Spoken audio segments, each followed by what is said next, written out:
Yeah, I was awful sure. I was awful sure.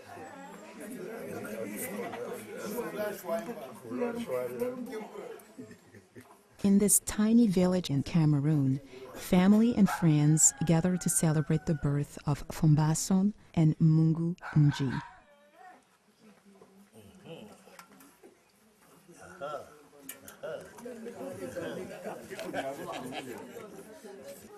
In this unique traditional ceremony, these children receive blessings for their future.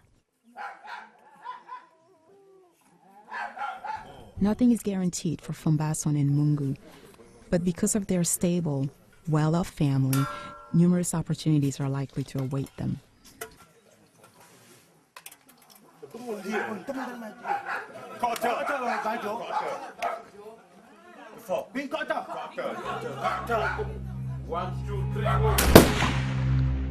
If only this were true for every Cameroonian child.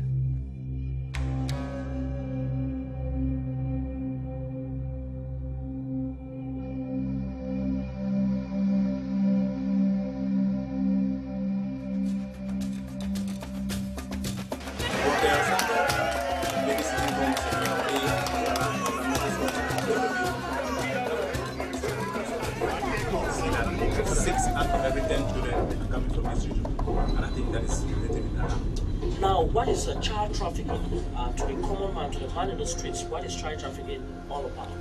Okay, you know, with our culture, we are coming from the cultural background that makes the child a child of the community. So when somebody maybe very close to you comes to you and proposes to take your child to the city, somebody who will help the child, maybe give the child a trade, or maybe give the child an employment, or send the child to school, somebody you don't know, you have to be skeptical about it. You have to know that those are some of the tricks that they present to be able to have the parents willfully release the children. Now we find you with a number of persons. Cameroon shares the global burden of international human trafficking. But few know that Cameroon suffers under a vicious cycle of trafficking within its own borders. More than 500,000 Cameroonians have been victims of trafficking in the last 4 years alone. Lack of awareness in the government perpetuates poverty, fostering an atmosphere where the vulnerable are targeted, and the will to survive often leads people to make desperate choices.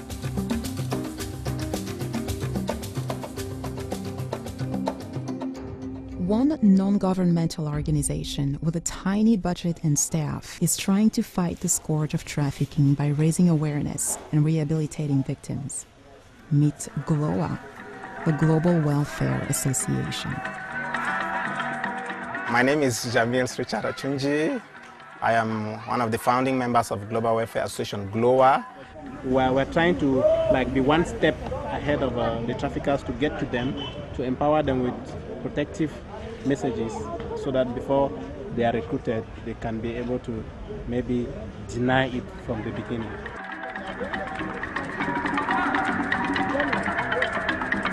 We have been working in the Global Welfare Association to see how we can be able to through advocacy to cause government to improve on the knowledge that people in the countryside have about the city, so as to combat trafficking and try to improve on parenting practices within the community.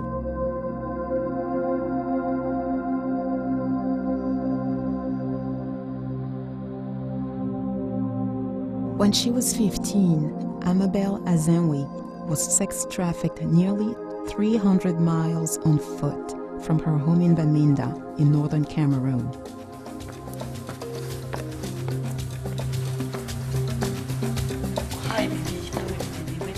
The sister maybe think me the say I'm a man picking. The sister think me girl man picking anything mommy.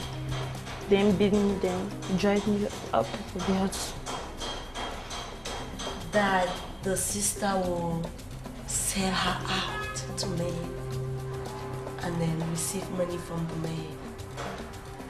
And then on top of it, she beats her and sends her out of the house.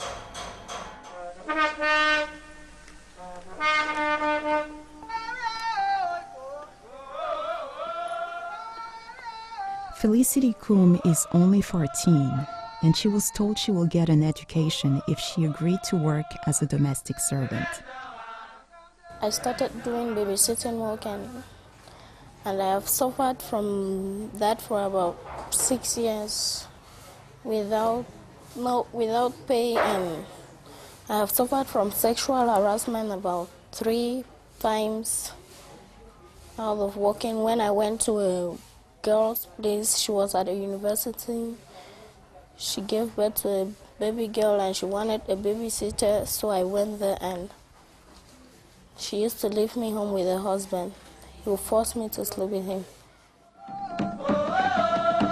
Trafficking is so relentless that even multiple generations of families fall prey. Forced by poverty, Madame Eveline Fortibui and several of her children have suffered continued exploitation. I'm a victim of trafficking. My children are also victims of this child trafficking. When I managed to complete primary school, because my father died when I was 6, when I managed and came out of primary school, one lady and the husband, they came and took me. I took care of their 3 children. I stayed with them for 5 years. So I came back. When they collected me, they said that when I helped them, they will also help me. But finally, I came back. I came back empty like that for 5 years. I did everything in the house. I was in charge of dry cleaning, cooking. I was even going to the farm, washing the car. For 5 years, I did it. But that is when, from that stage, that my life started crumbling to a point that I had to involve myself with their father, and the situation became worse.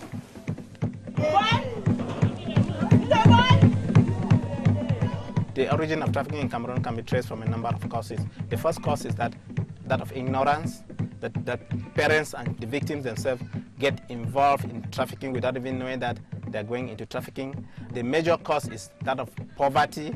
Parents are unable to meet up with their responsibilities, and so they are looking for a way to push their children out of the pressure.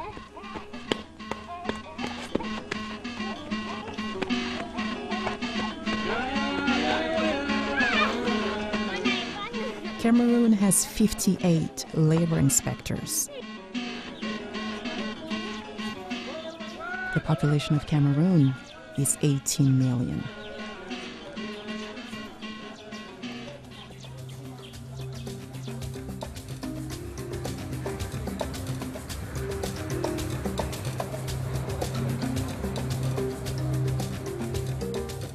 Poor families in Cameroon are already vulnerable to trafficking scams, and the rising poverty rates are making them even easier targets.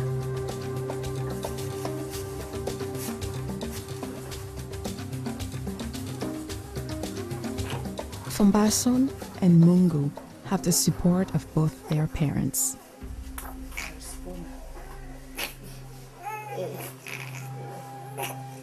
Not all do.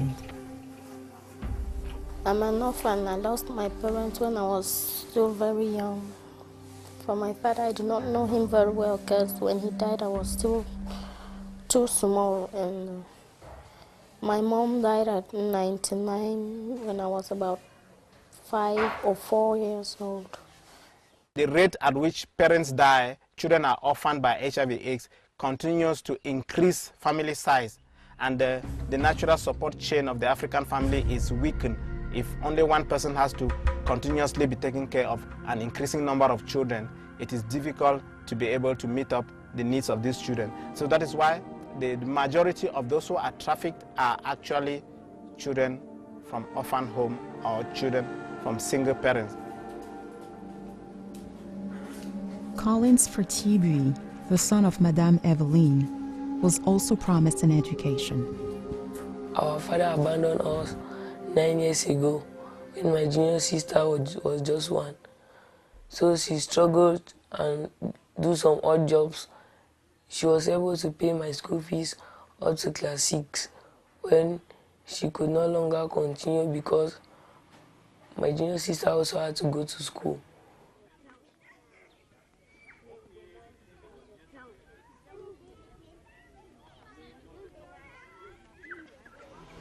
So Nico and you stayed together?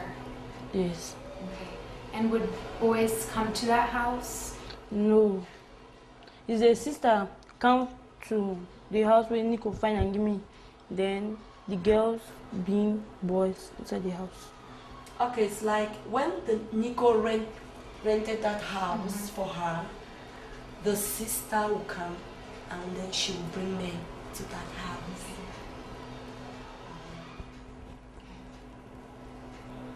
So, were there any times that you would tell the sister that you didn't want to go with the men? Sometimes the way you be to say no, you don't want to follow that. I deny me, tell me say if I no go, he go no give me chop for 3 days. I no give me the chop for the 3 days. Because I no go find money. Okay, she said at times she'll refuse. And then she will threaten her not to give her food for 3 days. And actually there were times that she didn't eat for the 3 days.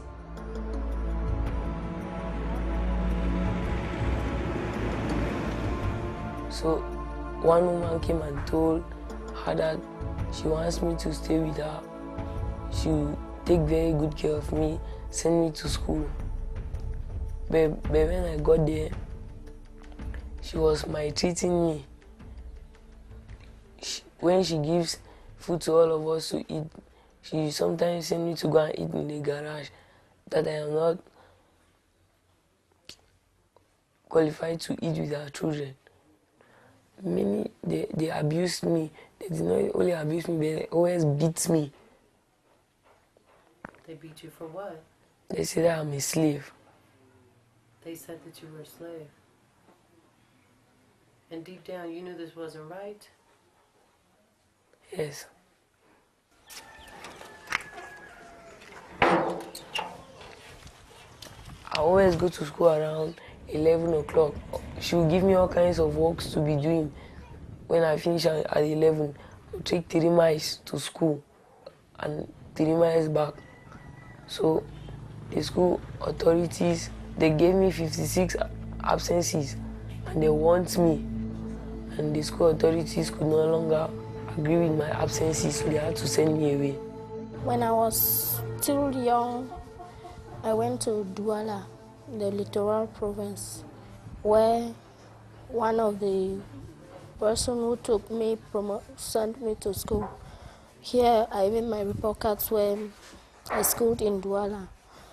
So I wasn't able to complete the primary school because when they take me, they'll send me to school, but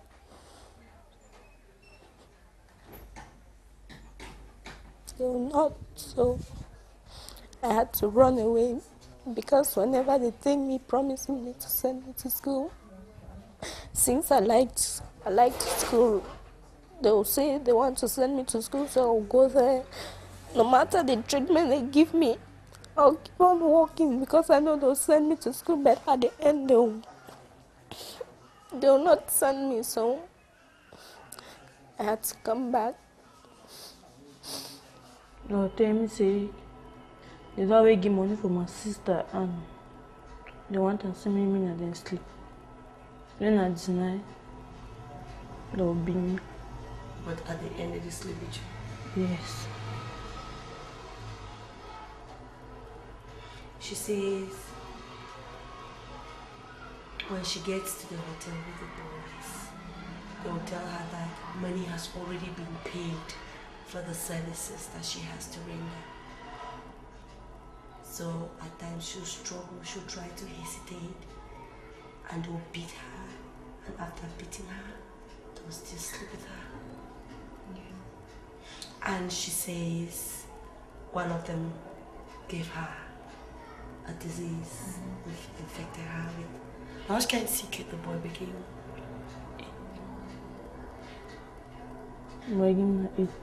AIDS.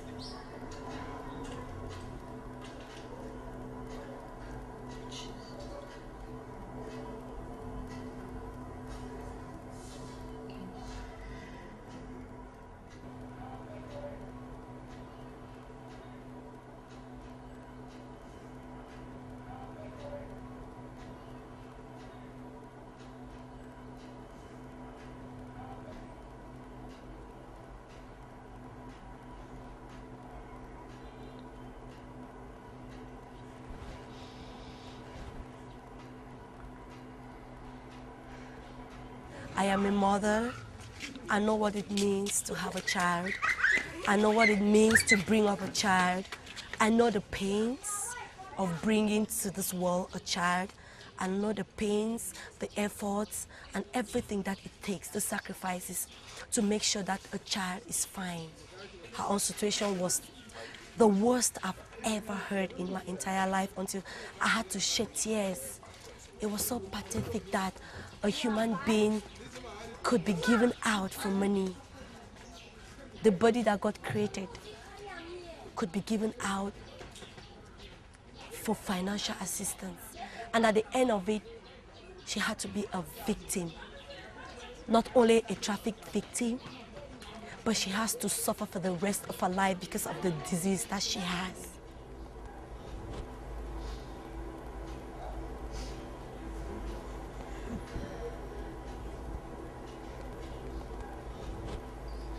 Is it wickedness, hard-hearted people? They don't have passion. I don't know.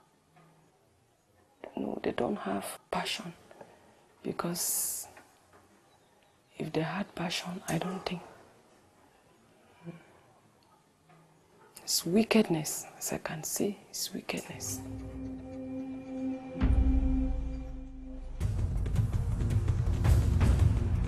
The Cameroon government has proven unable to combat its trafficking epidemic.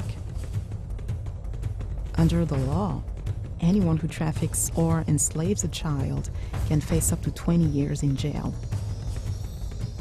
But since 2006, Cameroon has seen just 5 arrests of trafficking offenders, and none have faced prosecution.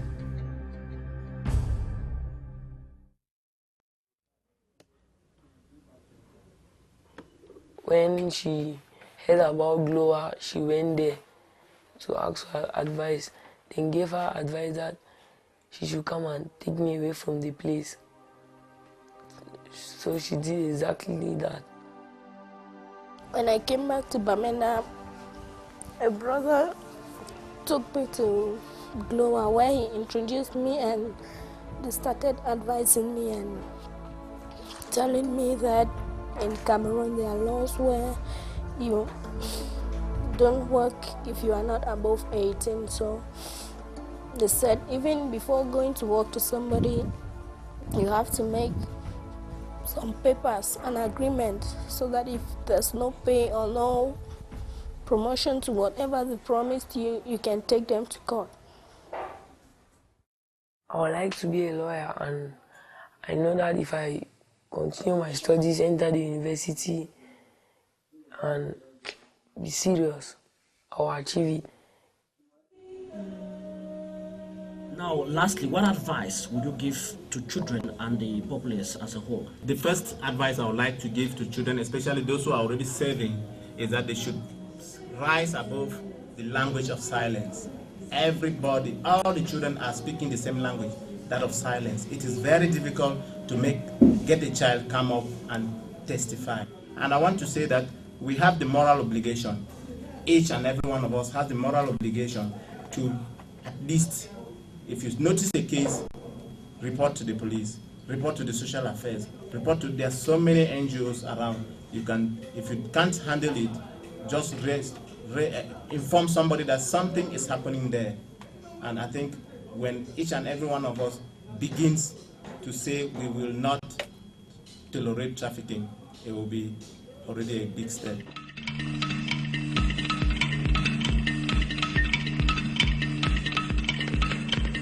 Today, Felicity has decided to return to school. Without Glowa's intervention, this would not have been possible. Glowa carried the cost of Amabel's tests and the treatment for her infections. Amabel now sells fruit with her mother in the market and hopes to someday own her own business. Evelyn, Collins, and her other children risk losing their home.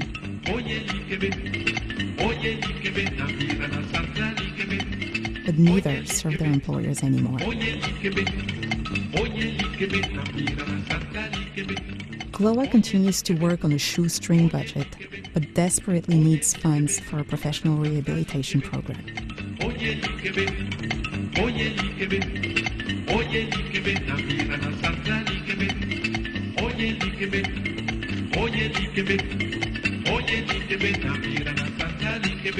Fombason and Mungu just started crawling. We hear that Fombason is a bit faster.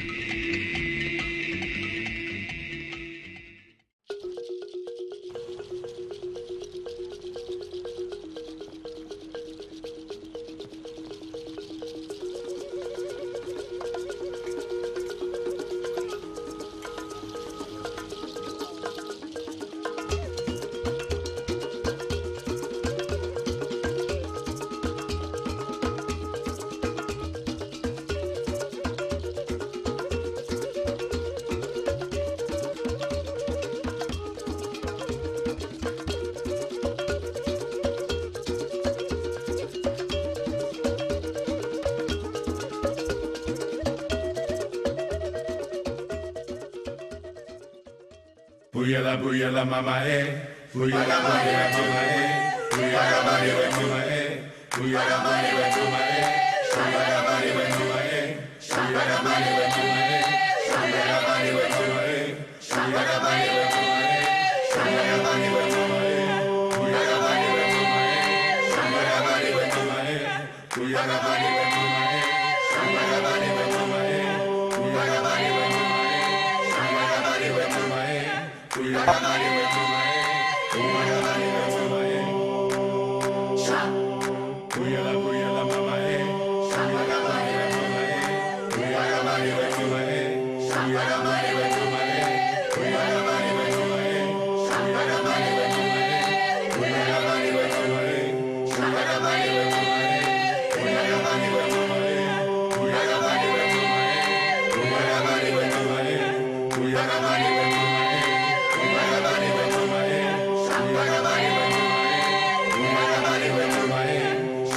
Bye.